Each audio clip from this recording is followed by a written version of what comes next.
A 7% cap rate on paper can flip to a 4% cap rate. There's a number on almost every multifamily listing in Contra Costa right now, and most first-time buyers skip right past it. That number is the cap rate. If you learn to read it, you will know whether a building is priced fairly before you even run a full underwriting. If you do not, you will spend weekends falling in love with buildings that just do not pencil on paper. I'm Roger with Remax Cord in Danville, and I'm a licensed real estate agent here in Central Contra Costa, trained through Michael Blanc's syndication program to underwrite a building before you ever submit an offer.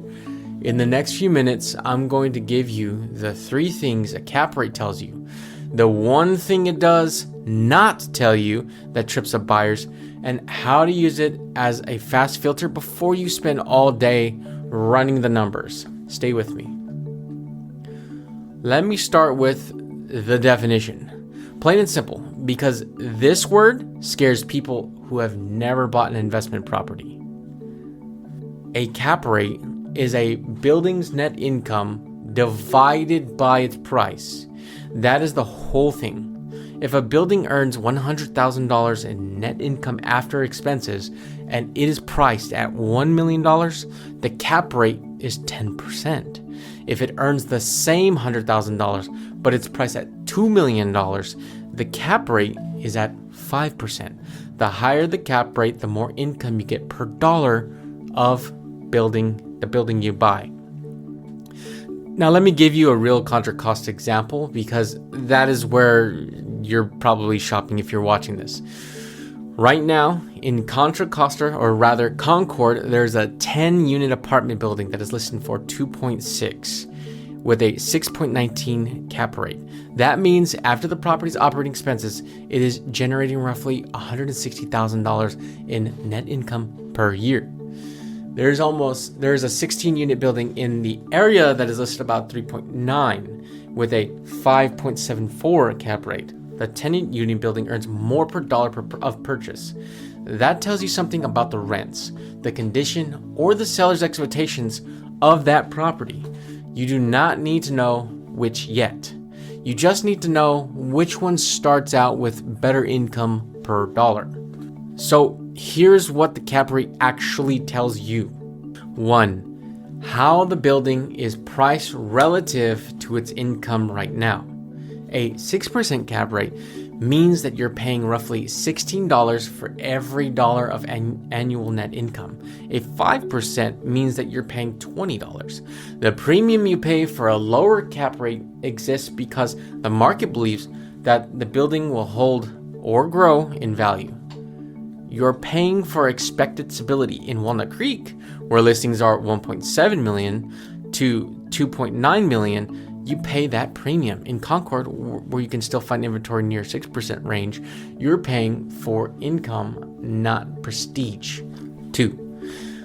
Whether the price makes sense given what you are borrowing, investor loans in this corridor right now are running roughly 6.12 to 7.5% fixed, depending on your building and your profile. If a building shows 5.74% cap rate and your loan costs 7%, the building does not cover its own debt from day one without a meaningful down payment. That gap is called negative leverage. It is one of the fastest ways a first-time buyer loses money quietly, because the math looks fine until you plug in the real loan costs. 3. How this building compares to others in the same corridor. Use it as a filter if 2 Concord buildings are similar in price and one shows a 6.2% cap rate and the other shows a 4.8. You do not need to fully underwrite it to know which one is better starting out with income per dollar, that is. Work that higher cap rate first. I built the underwriting checklist I use in every building here in this corridor, and it is a link down below. Go ahead and grab it. And keep watching, because the part that trips buyers up is the cap rate, what the cap rate cannot tell you. Here's what the cap rate does not tell you. It does not account for the mortgage. The cap rate looks at the building's income as if you paid all in cash. The second that you put a loan on it, the monthly debt changes everything. The 6.19% cap rate building at today's investor loan rates need careful underwriting to confirm a cash flow after the debt service. Some do, some do not. The cap rate alone cannot answer that question specifically. It all does not tell you the quality of the income. A building earning $160,000 from secure long-term leases is different investment from one earning the same amount from a month-to-month tenant at below market rents. Both show the same cap rate on the listing flyer. One gives you stability and the other one gives you eviction timeline disguised as income. Here is the 5-figure landmine in this market. Sellers sometimes present net income numbers that leave out real expenses. Things like vacancy reserve, property management, and deferred maintenance to inflate the apparent cap rate. A 7% cap rate on paper can flip to a 4% cap rate when you add what the building actually costs to run. The fix is to verify every single line, the seller's income and expense sheet with the real documents before you remove any contingencies. The cap rate is a clue. Documents are the truth.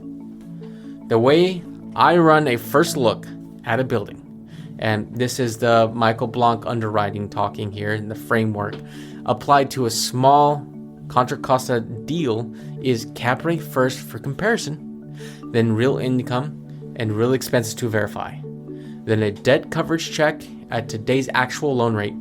3 steps in that order every time. Quick pause here. This is for anybody watching who is actually trying to buy. The expensive mistake is not the cap rate, or not the rate rather. It is buying the wrong building, and you usually cannot see that from listing. I'm Roger, a real estate agent here in Central Contra Costa, trained to underwrite a building before it underwrites you. I'll help you find and read the right deal before you ever write an offer. If you're looking at your first building, there is a free buyer consultation with me linked down below. All right, let's get back to it. So here is your first homework assignment. Find a multifamily listing in Contra Costa right now and look for that cap rate. If it's not shown, ask the agent for the seller's income and expense statement and calculate it yourself. Net income divided by price. Then check that the cap rate against today's investor loan rates, which are running roughly 6 to 7.5%. If the cap rate is sitting well below that loan rate, find out why before you go any further. Does the building's income actually cover the loan at today's real rate? Or does the math only work in the seller's version of their paperwork? That is the buyer consult question, and it's a lot cheaper than having to ask it before you open into escrow. Book a consultation with me, link down below. And tell me in the comments, what is the cap rate on the building you're currently looking at? That's it for today. If this helps, hit the subscribe, and I will see you on the next one.